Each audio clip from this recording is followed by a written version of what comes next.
안녕하세요. 인포마켓 구독자 여러분.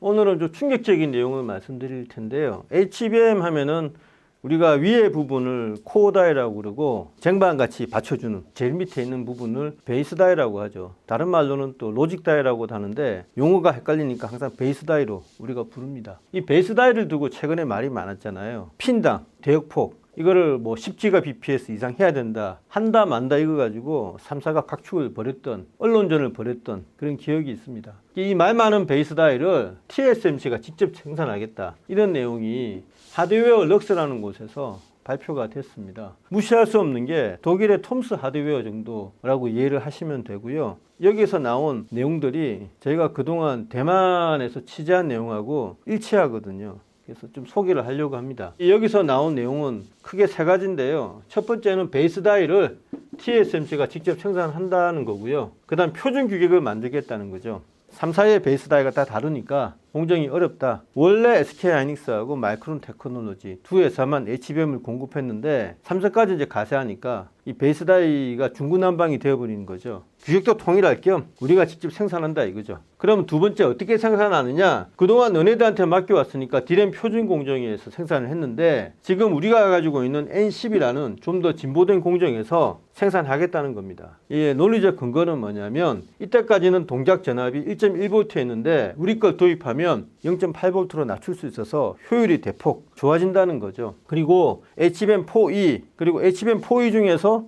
고객의 어떤 요구에서 맞춤형 HBM4E 같은 경우는 N3P 공정을 도입을 해서 최종적으로는 0.75V까지 동작 전압을 낮추게 된다는 거죠. 이렇게 하면 3사가 할 수 있는 것보다 효율이 2배로 늘어난다고 TSMC는 주장을 하고 있거든요. 이게 이제 논리적 근거가 되죠. 엔비디아를 설득할 수 있는. 세 번째는 뭐냐면 베이스 다이 안에 메모리 컨트롤러도 탑재하겠다는 겁니다. 메모리 컨트롤러는 이제 D램을 컨트롤하는 부분인데 원래는 이게 D램 안에 있어야 되는 거죠. 원래 HBM 이전에 하이브리드 메모리 큐브라는 HBM의 할아버지 같은 구상이 있었습니다. 그 HMC 만들 때는요, 이 메모리 컨트롤러가 그 안에 있고 이게 셀데스를 통해서 만들어진 신호를 병렬을 직렬로 바꿔가지고 GPU 같은 데 쏴주는 걸로 이렇게 구상이 되어 있었거든요. 근데 이러다 보니까 너무 제조 난이도가 올라간다는 겁니다. 그래서 메모리 컨트롤러를 GPU 쪽으로 빼버린 게 HBM이거든요. 지금도 베이스 다이 역할은 뭐냐면 이 12층 쌓여있는 코어 다이에 수많은 신호를 다 이 떠나가는 항구처럼 모아가지고 이거를 수많은 배를 통해서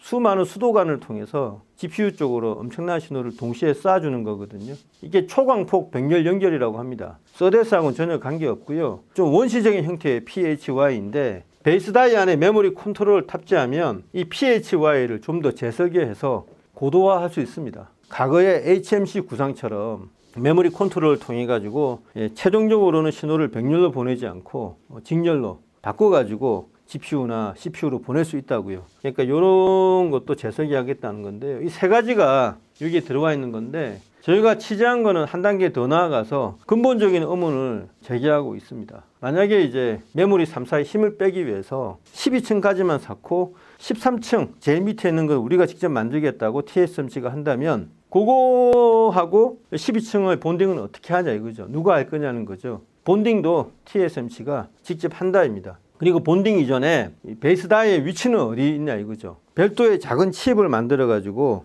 칩 대 칩으로 본딩을 할 거냐, 아니면 인터포저 안에 설계를 워낙 잘하니까 인터포저도 하나의 반도체지 않습니까? 웨이퍼 단계에서 회로를 새겨 나갈 때 아예 베이스 다이를 인터포저 안에 집어넣을 거냐, 후자라는 거죠. 그래서 이 원형의 웨이퍼 그 인터포저 설계를 하겠죠. 거기 안에 이미 베이스 다이를 짜놓고요. 그 베이스 다이는 이제 밖으로 보이지가 않죠. 그렇게 되면 어떻게 되냐, 12층으로 쌓여진 HBM 적층을요 바로 인터포저에 붙이면 되는 거거든요. 뭐로 붙이느냐, TC 본드로 붙일 거냐, 하이브리드 본드로 붙일 거냐, 그건 아직 결정되지 않았는데 초창기는 TC 본드로 할 거고요. 나중에 가면 한 층짜리니까 하이브리드 본드로 하겠죠. 여기서 또 어떤 분이 흥분해가지고 하이브리드 본드 시대가 온다 또 이렇게 하실 텐데, 하이브리드 본드는 이미 단층에서는 충분히 할 수 있고 널리 쓰이는 기법입니다. 제가 4층, 5층, 6층 이래가 12층까지 쌓는 게 하이브리드 본드는 불가능하다고 말씀드린 거거든요. 그러니까 아마 한 층짜리니까 12층은 각사가 TC 본드로 쌓아올 거고요. 그 마지막